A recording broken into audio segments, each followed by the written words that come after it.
எதிரும் புதிருமான இரு மீன்கள் தான் உங்களுடைய அடையாளம். இப்படி ராசி சின்னத்தை கொண்ட தனக்காரகனான அதாவது குருவிற்கெல்லாம் குருவுன்னு சொல்லக்கூடிய குரு பகவானை ராசி அதிபதியா கொண்ட கால புருஷ சக்கரத்துல 12வது ராசியாக வலம் வரக்கூடிய மீன ராசிக்காரர்களுக்கு இந்த பதிவு பொருத்தம். என்னதான் இவங்க குருவுடைய அம்சத்துல பிறந்திருந்தாலும் பணத்தை விட மனசுதான் பெருசுன்னு நினைப்பாங்க. இவங்க இருக்கக்கூடிய இடங்கள்ல பொருளாதார ரீதியா எந்த ஒரு குறையும் இருக்காது. அதாவது கஷ்டகாலம் இருக்கும், சோதனை காலம் இருக்கும். ஆனா நிலையான வருமானத்துல உட்கார்ந்துருப்பீங்க. யாராவது உங்களை அவமானப்படுத்துறாங்க, அசிங்கப்படுத்துறாங்க அப்படின்னா வாழ்நாள் முழுக்க அவங்கள ஒதுக்கி வைக்கிறதுக்கு தயங்கவே மாட்டீங்க. அப்ப அவங்களுக்கு ஏதாவது ஒரு கஷ்டகாலம்னாக்கா உங்ககிட்ட வந்து உதவி கேட்கறானாக்கா தாராளமா செய்வாங்க. ஆனா பழைய மாதிரி ஒட்டி உறவாடி நிக்க மாட்டாங்க. இவங்கள பொறுத்த வரைக்கும் யாரையுமே துன்பப்படுத்தக்கூடாதுன்னு நினைப்பாங்க. ஒத்துமையா இருக்குன்னு நினைப்பாங்க. தான் இருக்கக்கூடிய இடத்த விட்டு வேற இடத்துக்கு வரணுன்றதை ஒரு காலம் நினைக்க மாட்டாங்க. இவங்களுடைய வாழ்க்கை துணையால இவங்க வந்து இடம் மாறி வந்திருந்தாலும் எப்பவுமே தன்னுடைய மனசுக்குள்ள தான் பிறந்த இடத்துல வாழணுங்கிற ஆசை அதிகமா இருக்கும். ஸோ நம்முடைய அதிபதி குரு ராசி சக்கரத்துல முதல் ராசியை இணைக்கூடிய கடைசி ராசி உங்களோடது. நான் பல பதிவுகளில் சொல்லியிருப்பேன். மீன ராசியை பத்தி பேசுறப்போ தன்னுடைய கண்ணீரையும் கவலைகளையும் மறைக்கூடியவங்க. இப்போ மீன் வந்து தண்ணியில தான் இருக்கு. அதுக்கு தாகம் எடுக்குதா, அது அழுகுதா, இல்ல சந்தோஷமா இருக்காங்க, அது யாருக்குன்னா தெரியுமா? அது பாட்டுக்கு அது வந்து சுத்திக்கிட்டே இருக்கும், நெளிஞ்சுக்கிட்டே இருக்கும். அப்போ இந்த மீன ராசிக்காரங்க ஓடிக்கிட்டே இருப்பாங்க, தன்னுடைய வேலையை செஞ்சுக்கிட்டே இருக்காங்க அப்படின்றதுனால மத்தவங்க எல்லாருக்கும் என்ன ஒரு எண்ணம் இருக்குன்னா, இவங்களா அவங்களுக்கு என்னப்பா குறை, நல்லாதான் இருக்காங்க அப்படின்னு நினைப்பாங்க. ஆனா உள்ளுக்குள்ள பல வேதனைகளால ஒரு மாதிரி ரொம்ப கஷ்டப்படுறவங்க யார்கிட்ட போய் சொல்றது, யாருமே புரிஞ்சுக்கிறதுக்கு ரெடியா இல்லைங்கிற நிலைதான் மீனராசி வாழ்ந்துட்டு இருக்கக்கூடிய ஒரு அமைப்பு. யாருமே புரிஞ்சுக்க மாட்டாங்க, அசிங்கப்படுத்துவாங்க, அவமானப்படுத்துவாங்க. இது மட்டுமே மிச்சம் அப்படின்னாக்கா அது மீனராசிக்கு சொல்லலாம். ஒதுக்கப்பட்ட ராசிங்க. கடைசி ராசியா வந்து பாத்தீங்கன்னாக்கா இந்த காலபுருஷ சக்கரத்துல 12வது ராசின்னு சொல்றதை விட இவங்க எங்க இருந்தாலும் அதுல இவங்க கடைசியா தான் இருப்பாங்க. ஆனா அவருடைய செயல்பாடுகள் மத்தவங்களுடைய வாழ்க்கைக்கு வெளிச்சம் தரக்கூடியதா இருக்கும். ஆனா இவங்களுடைய வாழ்க்கை என்னவோ இருண்டு போனதா மட்டும்தான் இருக்கும். எல்லாருக்கும் ஓடி ஓடி உதவி பண்ணுவாங்க, எல்லாருக்கும் விட்டு கொடுப்பாங்க, தியாக உள்ளம் கொண்டவங்க. ஆனா தனக்குன்னு வந்து நிக்கிறப்போ ஒரு நாதி இருக்காது. சோ நம்ம சொல்லக்கூடிய விஷயங்கள்லாம் மீனராசிக்கு உண்மைன்னு நினைச்சா கமெண்ட் பாக்ஸ்ல பதிவிடுங்க. சரிம்மா, கரெக்டு தான், நீ சொல்றதெல்லாம் நாங்க இப்படிதான் இருக்கோம், இதனால என்ன பிரயோஜனம், ஏதாவது மாற்றம் வருமா, எங்க தலையில அப்படி என்னதான் எழுதி கடவுள் அனுப்பிச்சானா தெரியல, இவ்வளோ கஷ்டப்பட்டுட்டு இருக்க, நீ சொல்றது 100க்கு 100 உண்மைதான், எங்களை புரிஞ்சுக்க ஆட்கள் கிடையாது, இப்படி எங்க வாழ்க்கை போயிருமா, ஏதாவது ஒரு காலகட்டத்தில் எங்களுக்கு நல்லது நடக்குமா, ஏதாவது கிரக மாற்றம் வருமா, இப்படி ஒரு எதிர்பார்ப்பு இருக்கு இல்லையா? அந்த எதிர்பார்ப்பிற்கு இந்த பதிவு பொருத்தமாகும் இல்லையா? முதல்ல உங்க ராசி கட்டத்துல எந்தெந்த கிரகங்கள் சாதகம், எந்தெந்த கிரகங்கள் பாதகம், எந்த கிரகங்களுடைய திசை நடக்கிறப்போ உங்களுக்கு நல்லது, அதே போல உங்களுக்கான அதிர்ஷ்டங்கள் என்ன, பரிகாரங்கள் என்ன, நீங்க போக வேண்டிய கோயில்கள் என்ன, எல்லாத்தையும் தெளிவா பார்க்கலாம். மீனராசியை பொறுத்த வரைக்கும் சுக்கிர பகவான் உச்சங்க, புதன் பகவான் நீச்சம். ஸோ புதன் பகவான் நீச்சம் அப்படிங்கிறதுனால அறிவும் ஆற்றலும் கொஞ்சம் உங்களுக்கு தடப்பட்டு தான் கிடைக்கும். ஆனா சுக்கிர பகவான் உச்சம்ங்கிறதுனால செல்வ செழிப்பான வாழ்க்கைங்கிறது உங்களுடைய கல்வி நிலையோட பின்தங்களை இது வந்து சரி செஞ்சிடும், நிரப்பி கொடுத்துரும். சுக்கிரனும் புதனும் மீனத்துல அமர்ந்து நீச பங்கம் வந்துருச்சுன்னா சிந்தனை வளமும் செல்வ செழிப்பும் நிறைவா கிடைக்கும், மகிழ்ச்சியான வாழ்க்கை உண்டு. அதே போல தனக்காரகனான குருவின் ராசியில நீங்க பிறந்திருக்கிறதுனால பணத்தை விட நம்மளுடைய சொந்தம் மனசுதான் பெருசு, பணம் இன்னைக்கு இல்லையா நாளைக்கு சம்பாரிச்சுக்கலாம், இதனாலவே நிறைய விட்டு கொடுப்பாங்க, தங்கிட்ட இருக்கிறத மொத்தத்தையும் அள்ளி கொடுக்க தயங்காதவங்களா இருப்பாங்க. யாராச்சும் உங்களை அவமானப்படுத்தினா போப்பா நீ இவ்வளவுதானே போ அப்படின்னு ஒதுக்கிட்டு போயிட்டே இருப்பாங்க. இதனுடைய இமேஜ் வந்து பார்த்தீங்கன்னாக்கா எங்கேயும் எப்பவும் பாதிக்கவே படாது. ஏன்னா அந்த அளவுக்கு எச்சரிக்கையா இருப்பாங்க. நான் உங்ககிட்ட பேசினா தானே நீ வந்து ஒதுக்கி வச்சு பேசுவ. அதாவது தனக்கு முன்னாடி இருக்கிறவங்க யாரு என்ன, அவருடைய கேரக்டர் எந்த மாதிரியான அமைப்புல இருக்கு, அதாவது பார்த்த நொடியில நல்லவங்க கெட்டவங்க யாருங்கிறத கண்டுபிடிக்கிறதுல மீனராசிக்காரங்க திறமசாலிங்க. தனக்கு வந்து பார்த்தினாக்க பணம் பெருசு இல்லை, மனசுதான் பெருசு. அதே போல தன்மானம் ரொம்ப முக்கியம். தன்மானத்துக்கு ஒரு பங்கம் வருதுனாக்கா தலையே போனாலும் அது பல கோடி ரூபாய் வருமானமா இருந்தாலே போடா அப்படின்ட்டு வரக்கூடிய ராசி மீனராசி. இவங்களை பொறுத்த வரைக்கும் உங்க ராசியில பூரட்டாதி நட்சத்திரம் 3ஆம் பாதம், உத்திரட்டாதி, ரேவதி, இந்த 3 நட்சத்திரங்களுமே வெவ்வேறு அம்சங்களையும் கதிர்வீச்சுகளையும் கொண்டு அமைஞ்சிருக்கு. உங்க வாழ்க்கையை பொறுத்த வரைக்கும் பல நேரங்கள்ல பல கோணங்கள்ல ஒவ்வொரு மாதிரி நடக்கும். எப்போ ஒரே மாதிரிலாம் இருக்காது, சந்தோஷம் துக்கம்னு சொல்லிட்டு மாறி மாறி வரும். ஆனா என்னன்னா, சந்தோஷங்கிறது பெருசா நிலைக்காத அளவுக்கு சோகம் வந்துட்டு சூழ்ந்து நிக்கும். நீங்க வந்து பார்த்தீங்கன்னாக்கா, சூழ்நிலைக்கு தகுந்த மாரி யாருடைய மனசும் புண்படாம செயல்பாடுலயும் சரி, பேசுறதுலயும் சரி நடந்துப்பீங்க. திட்டமிட்டு செயல்படக்கூடியங்க. பாகிஸ்தானத்துக்கு அதிபதியான செவ்வா உங்களுடைய ராசிக்கு 9ஆம் இடத்துக்கு அதிபதியாவும் வரார். 9ஆம் இடத்தைய பாகிஸ்தானம் அப்படின்னு சொல்லுவோம். இதனால வாக்குனால அதாவது பேசியே நெறைய பணம் சம்பாதிக்கிறது இந்த மீன ராசிக்காரங்களுக்கு அமையும். அதான் அரசியல்வாதிகளா இருப்பீங்க, வழக்கறிஞர்களா இருப்பீங்க, இந்த கட்ட பஞ்சாயத்து, ஜட்ஜா இருக்கிறது, டீச்சரா இருக்கிறது, இந்த மாதிரி அமைப்பு மீனத்திற்கு உண்டு. இதோட பூர்வ புண்ணியஸ்தானம்னு சொல்லக்கூடிய 5ஆம் இடத்துக்கு அதிபதியா சந்திரன் வரார்.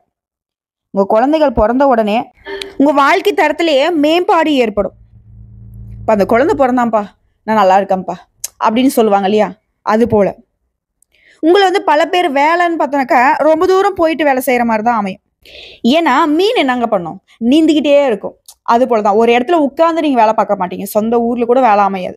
எப்பவுமே சுத்தி சுத்தி வேலை பார்க்கறது இந்த மீன ராசிக்கு அமையும். இதேபோல 8க்கு உரியவன் சுக்கிரன். திடீர் பயணங்கள் மேற்கொள்வதில உங்களுக்கு ஆர்வம் இருக்கும். ஆயுள்காரகனாகிய சனி துலாம் ராசியில உச்சம் அடைந்திருக்கிறதுனால, நீண்ட ஆயுள் இருக்கு. இதோட 9ஆம் இடமான பாகிஸ்தானத்துக்கு அதிபதியா செவ்வாய் வருவதனால, தந்தைக்கு முன்னுதாரணமா முன்னேற பார்ப்பீங்க. அதே நேரம் உங்க தந்தையாருக்கும் உங்ககிட்ட கொஞ்சம் அக்கறை இருந்தா நல்லா இருக்குமே. அப்பப்போ நினைச்சு ஏங்குவீங்க. ஏன் நம்ம அப்பா நம்மள புரிஞ்சுக்க மாட்டேங்கிறாங்க? இந்த மாதிரி இல்லையா? அதோட 10ஆம் இடமான ஜீவனஸ்தானத்துக்கு அதிபதியா உங்க ராசி அதிபதியான குருவே இருக்கிறதுனால, உங்கள்ல பல பேர் வந்து சுயதொழில் செய்யவே விருப்பப்படுவீங்க. சில வந்து நீதி, கணக்கு தணிக்க, வங்கி, பதிப்பகம் இந்த மாதிரியான துறைகள்ல புகழோட பணமும் சம்பாதிப்பீங்க. எவ்வளவு பணம் வந்தாலும் சரி, எடுத்து வைக்கணுன்ற அமைப்பே உங்களுக்கு கிடையாது. எல்லாத்தையும் செலவு செய்வீங்க. செலவுகள் அதிகமா வரும். அதுபோல மீன ராசிக்கு வந்து திரிகோண ராசின்னு சொல்லுவோம். இதனால சந்திரன் இந்த ராசிகளுக்கு வழிய வந்து உதவுவார். இவரோட குருவும் இணையறதுனால நல்ல சிந்தனை இருக்கும் உங்களுக்கு.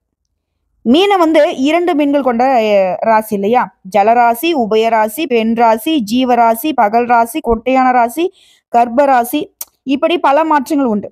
ஆன்மீக விஷயத்துல நாட்டம் இருக்கும். ஈவு, இரக்கம், சட்டத்திட்டத்துல மதிப்பு, நாகரிகமான வாழ்வு, கிடைக்கிறத வந்து பகிர்ந்து கொள்ளக்கூடிய பாங்கு, இப்படிதான் வாழணுங்கிற ஒரு அமைப்பு, எல்லாரையும் நேசிக்கக்கூடிய ஒரு குணம், ஒரு பிடிப்பு, சமுதாயமே முன்னேறணுன்ற ஒரு அக்கறை, பொதுத்தன்மை, அர்ப்பணிப்பு, இப்படி ஏராளமான நல்ல குணங்களை கொண்டவங்க இந்த மீனராசிக்காரங்க. ஜாதகத்துல சூரியன், சந்திரன், செவ்வாய் இவங்க வலுப்பெற்று இருந்துட்டா பெயரும் புகழும் உங்களுக்கு தேடிட்டு வரும். உலகளாவிய அங்கீகாரம் கூட உங்களுக்கு தேடி வரும். புதன், சுக்கிரன், சனி வலுப்பெற்றால் குடத்துல வச்ச விளக்கு மாதிரி பேரும் புகழும் பரவாமலேயே மறைஞ்சு போயிடும். அப்போ சூரிய பகவான் உங்களை வந்து வெளிச்சத்துக்கு கொண்டு வர்றார். செவ்வாய் பகவான் உங்களை வந்துட்டு வலுவா போராட வைக்கிறார். முயற்சிகள் தோல்வி வரத்துக்கு வாய்ப்பு இருக்கு.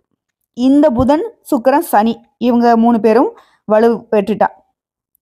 அதே போல வேலை பார்க்கக்கூடிய இடங்கள்ல ஒரு மாதிரி மனசு வந்து சஞ்சலப்படும். வேலையே செய்ய முடியாத ஒரு நிலை உருவாகும். இந்த நேரங்கள்ல உடைய இஷ்ட தெய்வத்தையும் குலதெய்வத்தையும் அடிக்கடி நீங்க வழிபாடு செய்யும். அப்படி செய்யக்கூடிய பட்சத்துல இப்போ புதன், சுக்கிரன், சனி. புதன் பகவானுடைய அனுகிரகம் நமக்கு வலுவா இருக்குனாக்க புதன்கிழமைகள் தோறும் விஷ்ணு பகவானை வழிபாடு செய்யுங்க, சரி பண்ணிக்கலாம்.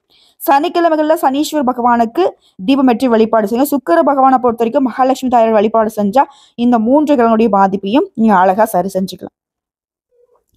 அதே போல இந்த மீன ராசியை பொறுத்த வரைக்கும் எல்லாருக்கும் வழிகாட்டியா இருப்பீங்க. அரசாங்க ஆலோசகர்களாகவும் நீங்க இருக்கிறதுக்கு தகுதியானவங்க தான். தன்னுடைய மானத்தை தக்க வச்சுக்கிறதுக்கு உசுரை கூட இழக்க தயங்க மாட்டீங்க. இந்த கவரிமான் பரம்பரைன்னு சொல்லுவாங்க. சின்ன சொல்லு கூட தாங்க மாட்டாங்க. அப்படி சொன்ன சொல்லு நிற்பாங்க. வாக்கும் செயலும் ஒரே மாதிரி இருக்கும். மானந்தாங்க முக்கியம். மானத்தை விட்டு வாழ்ந்து என்ன பிரயோஜனம்? இப்படி சொல்லக்கூடிய ஆட்கள்லாம் மீனராசிக்காரனால ரோஷமான ஆட்கள் இவங்க. சின்னதா கூட அடுத்தவன் ஒரு வார்த்தை சொல்ற மாதிரி வாழக்கூடாது. செத்து போயிடலாம் போடா அப்படின்னுவாங்க. பல கோடி வருமானம் இருக்கட்டும், உங்ககிட்ட நான் கூழ கும்பிட போட்டுன்னு வாழணுன்ற அவசியம் கிடையாது. போடாடே போடா அப்படின்ட்டு வரக்கூடிய ஆட்கள் மீனராசியில் இருப்பாங்க. சில பேர் வந்துட்டு இவங்களை பார்த்து என்ன சொல்றாங்க, பொழைக்க தெரியாதவங்கன்னு சொல்லுவாங்க. அதை பத்தி அவசியம் கிடையாது. என் மனசு என்ன சொல்றதோ அதை நான் செய்வேன். மனசாட்சிப்படி வாழக்கூடியது மீனம். எவ்வளவு பெரிய ஒரு நல்ல குணம் பாருங்களேன். ஆனா இப்படிப்பட்ட ஆட்களை குடும்பத்துல இருக்கிறவங்களே தூத்துவாங்க. அட போடா இவன் ஒரு ஆளு, இப்படி மட்டும் இருந்திருந்தா இன்னைக்கு நம்ம நல்லா இருந்திருப்போம். இப்படிலாம் நிறைய கேள்விகள வாங்கக்கூடியவங்க மீனராசிக்காரர்களா இருப்பீங்க. நீ சொல்றது எல்லாமே உண்மைம்மா. எப்பதான் எங்களுக்கு தலைவிதி மாறும்? சொல்றேன். முதல்ல உங்க ஜாதகத்துடைய ஆராய்ச்சி நிலையை நான் சொல்றேன். அத தெரிஞ்சுக்கிட்டு அதுக்கப்புறமா நான் நிறைய விஷயங்கள உங்க வாழ்க்கையோட சூட்சுமங்கள நான் சொல்லி தரேன். உங்கள பொறுத்தவரைக்கும் பாட்டு, வாத்தியம், நாட்டியம் இந்த கலைகள்ல விருப்பம் அதிகமா இருக்கும். அம்மா நான்லாம் வந்து பார்த்தீனாக்கா, அதெல்லாம் இல்லம்மா அப்படின்னு நீங்க சொன்னாலும் பாட்டு கேட்பீங்க. ரொம்ப பிடிக்கும். பாடுறது ரொம்ப பிடிக்கும். அதாவது மீனராசிய பொறுத்தவரைக்கும் தனித்திறமைகளை வந்து மறைச்சு வச்சிருப்பீங்க. வெளியில வந்து பார்த்தீனாக்கா, கௌரவமா வேலை செஞ்சுட்டு இருப்பீங்க. உள்ளுக்குள்ள உங்க மனசுலன்றது ஆசைகள் நெறைய இருக்கு. நல்லா ஆடணும்னு தோணும். ஆட மாட்டீங்க. நல்லா பாடணும்னு தோணும். பாட மாட்டீங்க. நெறைய இடங்களுக்கு போகணும், வரணும்னு யோசிப்பீங்க. ஆனா, அது செய்ய மாட்டீங்க. தன்னுடைய ஆசைகளை மறைக்கக்கூடியவங்களும் இந்த மீனராசிக்காரர்களா நிக்கிறீங்க. அதற்காக உடைய குணாதிசயங்கள்ல இதெல்லாம் இல்லன்னு நீங்க மறுக்க முடியாது. இதோட லக்னாதிபதி நீச்சம் பெற்று சந்திரனும் பலமிழந்து காணப்பட்டா மறைமுகமா பலரை எதிர்த்து கெட்ட பெயரை சம்பாதிக்கிறதுக்கான வாய்ப்பு அமையும். அரசாங்க தண்டனிலிருந்து சிக்கி தவிக்கூடிய நிலை கூட ஏற்படலாம். சோ இந்த மாதிரி நேரங்கள்ல என்ன பண்ணும்? மத்தவங்களுடைய விஷயத்துல தலையிடாம இருக்கிறது நல்லது. இப்ப இந்த மாதிரி அசிங்கப்படுறது, அவமானப்படுறது எப்பவுமே வந்துட்டு மீனத்துக்கு பிடிக்காதுன்னு நான் சொல்லிட்டேன். பட் அந்த மாதிரி ஒரு நிலை வருது அப்படின்னாக்கா அது மற்றவர்களால வந்து சேரும். இப்ப என்ன பண்ணும் மீனராசி? சொந்தமோ, பந்தமோ, கூட பிறந்தவங்களோ, பெத்தவங்களோ யாரா வேணா இருந்துட்டு போட்டும். மத்தவங்களுடைய விஷயம் தப்பா இருக்கு அப்படின்னாக்கா அந்த இடத்துல மீனராசி இருக்க வேண்டாம். இல்ல நான் சரி பண்றேன், ஏன் குடும்பம் அப்படின்னு போனீங்கன்னா அதற்கான கூலி, அதாவது அவங்க செய்த தண்டனைகள் உங்க தலையில விதிக்கப்படும். இது நிறைய பேர் அனுபவிச்சு இருப்பீங்க. இது இல்லைன்னு உங்களால மறுக்க முடியாது. சோ மீனத்திற்கு எழுதப்பட்ட விதின்னு பார்த்தனாக்கா இதுதான். இந்த விதியை மாத்தணும். உங்களோட வாழ்க்கை நிலை நல்லா இருக்கணும். என்ன பண்ணலாம்? குருவுக்கு வியாழக்கிழமைகள் தோறும் விரதம் இருக்க முடிஞ்சா சிறப்போ சிறப்பு. இல்லம்மா என்னால முடியாது அப்படின்னா குருவிற்கு வியாழக்கிழமைகள்ல மஞ்சள் மலர்களால அர்ச்சனை செய்து தீபம் ஏற்றி வழிபாடு செய்யும். அதே போல கடலை பருப்பு வந்து நிவேதனமா கொடுங்க. அதே போல மஞ்சள் நிற உடைகளை வந்து வியாழக்கிழமையில பயன்படுத்துங்க. அனுதினமும் மஞ்சளை வந்து நெத்தியில நீங்க பயன்படுத்துறது சிறப்பு. நீர் மாதிரி. ஓகேங்களா? இதோட சனிக்கிழமைகள்ல சனீஸ்வர பகவானுக்கு எள்ளெண்ணெய் தீபம் ஏற்றி எள்ளெண்ணெயால அபிஷேகம் செய்யறது உங்களுக்கு பலன் கொடுக்கும். ஏன் சனீஸ்வர பகவான் நீங்க வழிபாடு செய்யனாக்க சனி பகவானுடைய பாதிப்பு உங்களுக்கு விலகணுன்றதுக்காக தான். இதோட திங்கள் மற்றும் வெள்ளிக்கிழமைகள்ல அம்மன் வழிபாடு, குரு பகவானுடைய வழிபாடு உங்களுக்கு துணை புரியும். இதோட மீனராசிக்கும் கட்டாயம் வருஷத்துல ஒரு முறையாவது திருச்செந்தூர் முருகப்பெருமான வழிபாடு செய்யணும். இதோட நீங்க அதிர்ஷ்டம் தரக்கூடிய கோயில்னு கேட்டீங்கன்னா திருப்பதி வெங்கடாச்சலபதி நீங்க வழிபாடு செய்யறது சிறப்பு. விநாயகர் பெருமானுடைய வழிபாடு அனுதினமும் செய்யணும். படிக்கிலேருந்து ஏஞ்சதுமே சுத்தபத்தமா குளிச்சுட்டு முதற்கண் கடவுளான விநாயகர் பெருமான் கிட்ட ஒரு அட்னஸை போட்டு தான் நீங்க அன்றாட வேலைகளையே தொடங்கணும். அதே போல வெள்ளிக்கிழமைகள்ல அம்மன் வழிபாடும் உங்களுக்கு நல்லது. முக்கியமா மாசத்துல ஒரு முறையாவது விநாயகரையும் பராசக்தி தேவியும் வழிபாடு செய்யும். இதோட எனக்கு இன்னும் கொஞ்சம் தெளிவா சொல்லுமா, ஒவ்வொரு நாளும் எந்தெந்த தெய்வத்தை வழிபாடு செஞ்சா நான் நல்லா இருப்பேன் அப்படின்னு கேட்டீங்கன்னா திங்கக்கிழமைகள், அதாவது சோமவாரம் நாங்க வந்து ஜோதிடத்துல சொல்லுவோம். ஸோ அந்த நாள்ல சிவபெருமான வழிபாடு செய்யணும். ஸோ அந்த நாள் முழுக்கவே ஓம் நமக் சிவாய இந்த மந்திரத்தோட தான் உங்களுடைய நாள் தொடங்கணும். இதோட வெள்ளிக்கிழமைகள்ல அம்மன் வழிபாடு, அதே போல செவ்வாய்க்கிழமைகள்ல முருகப்பெருமான வழிபாடு செய்கிறது. இதெல்லாம் உங்களுக்கு சிறப்பை சேர்க்கக்கூடிய ஆலய வழிபாடுகள். தெய்வ வழிபாட்டுல கட்டாயம் பராசக்தி விநாயகரை கெட்டியா பிடிச்சுக்கோ. ஏன்னா அம்மா புள்ளதான் வந்து விநாயகர் பெருமான், புரியுதுங்களா? அம்மாவுக்காக தான், அம்மாவுடைய பாதுகாப்புக்காக தான் சிவபெருமானையே எதிர்த்து தன்னுடைய தலையே வந்துட்டு பலி கொடுத்தாரு இல்லையா? சோ அப்படின்னா மீனராசியுமே அப்படிதான். தாய் பாசம் ரொம்ப அதிகம். தாய் ஒரு சொல்லிட்டா போதும் அப்படி அழுவாங்க. அப்படியே பெரிய வீர தீரமான ஆட்களா கூட இருப்பாங்க. அப்படியே ரொம்ப பெரிய பதவியில இருப்பாங்க. ஆனா குடும்பத்துல அம்மானா ரொம்ப இஷ்டம். அம்மாக்காக உசுரையும் கொடுப்பாங்க. ஸோ அதனாலதான் சொல்றேன், விநாயகர் பெருமானையும் அம்மனையும் தொடர்ந்து நீங்க வழிபாடு செய்யறதுனால வாழ்க்கையில எப்பேற்பட்ட சிக்கல்கள் வந்தாலும் அதுல இருந்து தப்பிச்சுக்கலாம். நம்ம தலையிலேயே வந்து பாத்தீங்கன்னாக்கா பிரம்மன் எழுதியிருக்காருப்பா இந்த மாதிரிலாம் கஷ்டப்படணும் பாரு. அந்த கஷ்ட காலத்துல பா விநாயகர் பெருமானே, அம்மா தாய் பராசக்தியேன்னு நினைச்சிருங்க, ஒரு வார்த்தை சொல்லிடுங்க. அப்புறம் பாருங்க ஏதாவது ஒரு ரூபத்துல ஏதாவது ஒரு வழியில உங்களுடைய கஷ்டங்களுக்கு விடிவு காலம் பிறக்கும். சரிங்களா? இதோட உங்க வாழ்க்கையில தொடர்ந்து வந்து தடைகள் வந்துகிட்டு இருக்கு, எது செஞ்சாலும் ஏதோ ஒரு பிரச்சனை வந்துட்டு இருக்கு, நல்லதே நடக்க மாட்டேங்குதுன்னு சொன்னீங்கன்னா, இன்னைக்கே போயிட்டு இந்த பதிவு என்னைக்கு உங்க கண்ணுல படுதோ, வீட்ல துளசி செடி கொண்டு வந்து வளங்க. அனுதினமும் அந்த துளசி செடிக்கு நீர் ஊற்றி வழிபாடு செய்யுங்க. தீபதூப ஆராதனை காட்டுவதனால. முடிஞ்சா வெள்ளி செவ்வாய்க்கிழமை அதை பண்ணுங்க. இல்லையா அனுதினமாவது நீர் ஊற்றி ஒரு 2 இலைய பிச்சு வாயில போட்டுக்கிட்டு அன்றாட வேலையில பாருங்க. இன்னைக்கு சொல்றேன், தடை வரட்டும், தாமதம் வரட்டும், எப்பேற்பட்ட இடைஞ்சல்கள் வரட்டும், சுத்தி நின்னு ஊரே உங்களை ஏத்து நிக்கட்டும். அந்த இடத்துல நீங்க ஜெயிச்சு வர முடியும். ஓகேங்களா? அதே போல மீன ராசி ரொம்ப மோசமான ஒரு விஷயத்த பண்ணிட்டு இருக்கீங்க. உங்களுடைய ஆரோக்கியத்தின் மீது அக்கறையே வச்சுக்கிறது. ஸோ ஆரோக்கிய விஷயத்துல அக்கறை காட்டியே ஆகணும். சுவர் இருந்தா தான் சித்திரம் வரைய முடியும். நீங்க நல்லா இருந்தா மட்டும் தான் எல்லார் மேலயும் பாசம், நேசம்லாம் வைக்க முடியும். அத முதல்ல புரிஞ்சுக்கோங்க. அதே போல நரசிம்மர் வழிபாடு எதிரிகளை வீழ்த்தணும், உங்களுக்கு ஒரு பாதுகாப்பு கிடைக்கும்னாக்க நீங்க தொடர்ந்து பண்ணலாம். இதுல நீங்க செய்ய வேண்டிய பரிகாரம் ஒண்ணு இருக்கு. தொடர்ந்து உங்களுக்கு அதிர்ஷ்டம் வரணும்னா, அனுதினமும் பறவைகளுக்கு உணவளிங்க. வெள்ளிக்கிழமைகள்ல பசு மாட்டிற்கு, அதாவது கோடான கோடி தேவர்கள் வாசம் செய்யக்கூடிய பசு மாட்டிற்கு அகத்திக்கீரையும் வாழைப்பழத்தையும் உணவா கொடுங்க. இதோட உங்களால முடிஞ்சதுன்னா பச்சை பயிரை வந்துட்டு ஊற வச்சு அதை வந்து பார்த்தீங்கன்னா நெய்வேத்தியமா செஞ்சு அது கூட வெல்லம் கலந்து நீங்க பசுமாட்டுக்கு உணவா கொடுக்கறது உங்களுக்கு புண்ணியத்தை கொடுக்கும். பாவ கணக்கு குறையும். நான் எந்த ஜென்மத்துல என்ன பாவம் பண்ணணும் தெரியலையா, இல்லை என்னுடைய முன்னோர்கள் என்ன பாவம் பண்ணாங்கன்னு தெரியல, இப்படி என் தலையில வந்து விடிஞ்சிருக்கேன்னு யோசிப்போம் இல்லையா? அப்படி இருந்தா கூட நமக்கு தெரியாது. ஏன்னா முன்ன ஜென்மத்துல என்ன கணக்குன்றது நமக்கு தெரியாது. அது பிரம்மனுக்கு தான் தெரியும். ஸோ அப்படிப்பட்ட ஒரு கணக்கே இருந்தா கூட அது வந்து இந்த கோமாதா வழிபாடு உங்களுக்கு பலன் கொடுக்கும். ஸோ இந்த பதிவிலிருந்து மீனராசி தெரிஞ்சுக்க வேண்டிய விஷயம் என்ன? நீங்க ரொம்ப நல்லவங்க, எல்லாருக்கும் உதவி செய்யக்கூடிய மனப்பான்மை கொண்டவங்க. நல்லவங்களுக்கு சோதனைகள் வரும். சோதனைகளை தாண்டி தெய்வங்கள் உங்களுக்கு துணை வராங்க. அதை ஃபர்ஸ்ட் புரிஞ்சுக்கோங்க. இப்போ மீனராசி யோசிப்பீங்க, எந்த கடவுள் எனக்கு துணை நிற்குது, நான் பாடுற கஷ்டம் எனக்கு தான் தெரியும், உனக்கான நீ பேசிட்டு போயிடுவ இப்படின்னு சொல்லுவீங்க. சரிங்க, நான் அப்படி பேசுறேன்னு கூட வச்சுக்கோங்க. இன்னைக்கு நீங்க ஒரு இடத்துல இருக்கீங்க, ₹1 சம்பாதிக்கிறீங்க, இல்லை ஒரு வீடே கட்டிருக்கீங்க, ஒரு வண்டி வாகனமே வாங்கியிருக்கீங்க அப்படின்னா கூட அந்த இடத்துக்கு வரத்துக்கு நீங்க சோதனைகளை தாண்டி வரதுக்கான ஒரு தெம்பை வந்துட்டு தெய்வம் தான் கொடுத்துருக்கும்.